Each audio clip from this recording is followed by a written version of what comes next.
తర్వాత జగన్మోహన్ రెడ్డి గారు ఆయన బృందం అంతా కూడా చాలా అయోమయంలో పడిపోయారు. చరిత్రలో మన పరిస్థితి ఏంటన్నా అయోమయంలో ఉన్నారు వాళ్ళు. మరి వాళ్ళు ఎంత దుర్మార్గాన్ని కొడగట్టారంటే అమరావతి రాజధానిగా విడిపోయిన ఆంధ్రప్రదేశ్కి నారా చంద్రబాబు నాయుడు ముఖ్యమంత్రిగా 2014 తర్వాత ఈ దేశంలో ఉన్న ప్రముఖులందరితోటి కూడా ఆంధ్రప్రదేశ్లో అన్ని పార్టీ నాయకులతో సహా ప్రతిపక్ష నాయకుడిగా ఉన్న జగన్మోహన్ రెడ్డితో సహా అమరావతిని రాజధానిగా ప్రకటించే ముందు ఆయన అందరి దగ్గర ఫీడ్బ్యాక్ తీసుకోవడం జరిగింది. ఆ రోజు జగన్మోహన్ రెడ్డి గారు 10,000 ఎకరాలు సరిపోదు 30,000 ఎకరాలు తీసుకోమన్న వ్యక్తి ఆయనే. తర్వాత రోజుల్లో అది అప్పుడు నరేంద్ర మోడీ గారు తీసుకొచ్చి దాన్ని శంకుస్థాపన చేయడం జరిగింది. అక్కడ కొన్ని కార్యక్రమం చేయడం జరిగింది. 2019 తర్వాత అతను సంపాదన ధ్యేయంగా 3 రాజధానులను తీసుకొచ్చారు.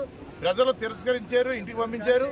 ఆ అక్కస్తో మరి ఆ రాజధానిలో ఉన్న ప్రాంతాన్ని కానీ, ఎందుకంటే ఆ రాజధాని అమరావతి అనేది పంచారామ క్షేత్రాల్లో అయినా సరే ఒక పుణ్యక్షేత్రం, బౌద్ధులు పరిపాలించిన రాజధానిగా గతంలో జరిగిన విషయాన్ని, ఇంత గొప్ప రాజధాని దేశంలో కానీ భారతదేశంలో కానీ ప్రపంచవ్యాప్తంగా ఎంత పేరు ప్రఖ్యాతున్న అమరావతిని ఈ రంగ సాక్షి మీడియా ఛానల్లో ఈ రంగం మాట్లాడటం దుర్మార్గమైన విషయం. దీన్ని పూర్తిగా భీమవరం నియోజకవర్గ కూటమి నాయకుల తరఫున ఖండిస్తున్నాం.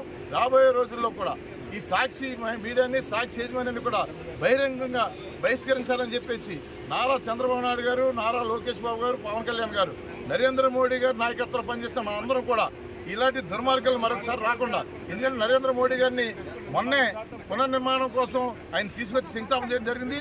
49,000 కోట్ల రూపాయల పనులకు కూడా మరి టెండర్లు అవ్వడం జరిగింది.